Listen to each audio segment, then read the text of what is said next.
ও আল্লাহ, তুমি আমাকেই শুধু দেখতে পাইলা, আমাকে এত বড় একটা অসুস্থ দিয়ে দিলা। এগুলো কথা বলার দ্বারা ঈমান নষ্ট হয়ে যায়।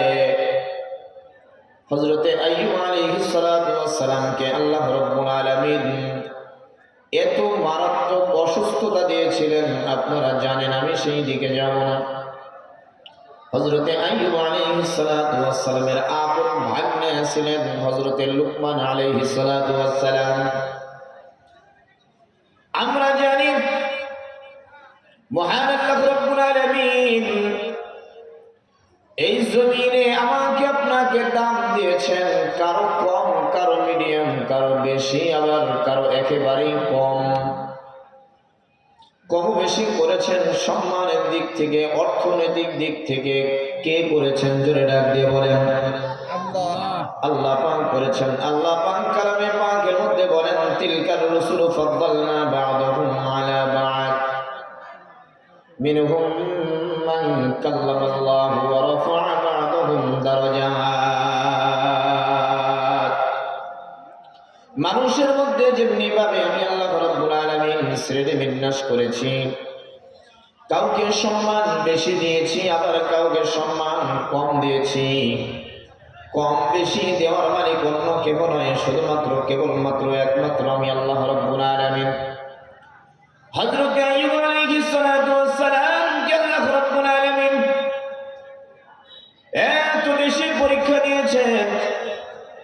হযরত আইয়ুব আলাইহিস সালাতু ওয়াস সালামের 7টা ছেলে এবং মেয়ে সন্তান সন্ততি আল্লাহ রাব্বুল আলামিন পরীক্ষা করার জন্য একই দিনে এট আ টাইমে আল্লাহ তাআলা তাদেরকে দুনিয়া থেকে নিয়ে গিয়েছে।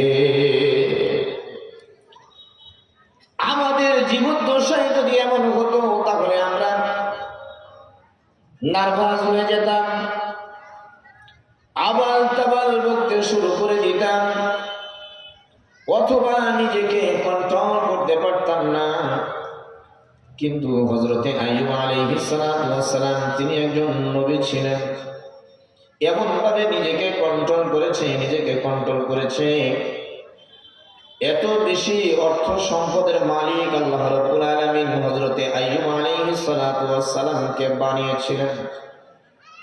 হযরতে আইয়ুব আলাইহিস সালাতু ওয়াস সালামকে আল্লাহ রাব্বুল আলামিন এত সম্পদশালী বানিয়েছিলেন, ওনাকে যদি 1000 বছর হায়াত দেওয়া হতো, আর উনি ওনার হায়াতে কালিমায় যদি প্রতিদিন মুহূর্তে মুহূর্তে, মিনিটের পর মিনিট যদি একটা স্বর্ণের টুকরা ফালায় দিতেন, ছিটায় দিতেন, 1000 বছর হায়াত হলেও ওনার সম্পদ কম হতো না, শেষ হতো না। এত অর্থ সম্পদের মালিক বানানোর পরেও আল্লাহ রাব্বুল আলামিনকে ভুলেন নাই, মুহূর্ত সময়ের জন্য ভুলেন নাই। আল্লাহ রাব্বুল আলামিনের দরবারে ফেরেশতারা জিজ্ঞাসা করলেন, মাওলায়ে কারীম, আপনার আইয়ুব নবী মনে হয় অর্থ সম্পদ বেশি হওয়ার কারণে আপনার শুকরিয়া আদায় করেন। আপনারা কি বলেন, মুমিনরা কি অর্থ সম্পদ বেশি হওয়ার কারণে কি শুকরিয়া আদায় করে না? আল্লাহকে খুশি করার জন্য করে। জোরে বলেন, আল্লাহকে খুশি। আর জোরে বলেন, কাকে খুশি করার জন্য? আল্লাহকে খুশি করার জন্য। আল্লাহ রাব্বুল আলামিনকে খুশি করার জন্য মুমিনরা ইবাদত বন্দেগী করে। আল্লাহ রাব্বুল আলামিন ফেরেশতাদিগকে বলে দিলেন, ইয়া আইয়ুহাল মালাইকা, ও ফেরেশতারা, এটা তোমরা কি বলো, আমার আইয়ুবকে আমি পরীক্ষা করে দেখেছি, সে শুধু অর্থ সম্পদের জন্য নয়, শুধুমাত্র কেবলমাত্র একমাত্র আমি রবকে খুশি করার জন্যই কেবল আমল করে থাকে। পরীক্ষা নেওয়া হলো, এক সময় সন্তান সন্ততিকে আলাদা করে দেওয়া হলো, দুনিয়া থেকে বিদায় করে দেওয়া হলো। অর্থ সম্পদ যতগুলো ছিল আল্লাহ রাব্বুল আলামিন হযরত আইয়ুব আলাইহিস সালাতু ওয়াস সালামের অর্থ সম্পদকে একেবারে নষ্ট করে দিলেন। হযরত আইয়ুব নিঃস্ব হয়ে গেলেন, একেবারে নিঃস্ব বলতে আর কিছুই নাই, অর্থ সম্পদ নেই।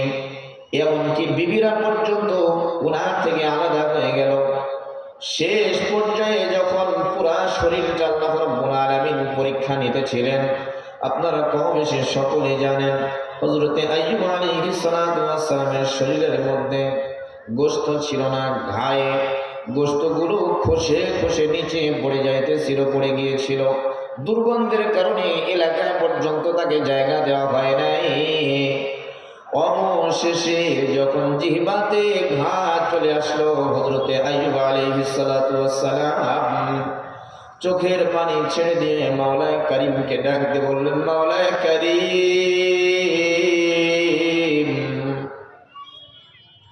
পুরা শরীরটা তুমি ঘা দ্বারা একেবারে গায়ের গোশতগুলো নিয়ে নিয়েছে, তো আমার কোনো আপত্তি নাই, আফসোস নাই। ও আল্লাহ, আমার জিহ্বাটা তুমি যদি কেড়ে নাও তাহলে আমি কি দ্বারা তোমাকে ডাকবো? জোরে বলেন না সুবহানাল্লাহ। সুবহানাল্লাহ। আমাদের ঈমান তো এত কমজোরি বাবা, আমরা তো আল্লাহ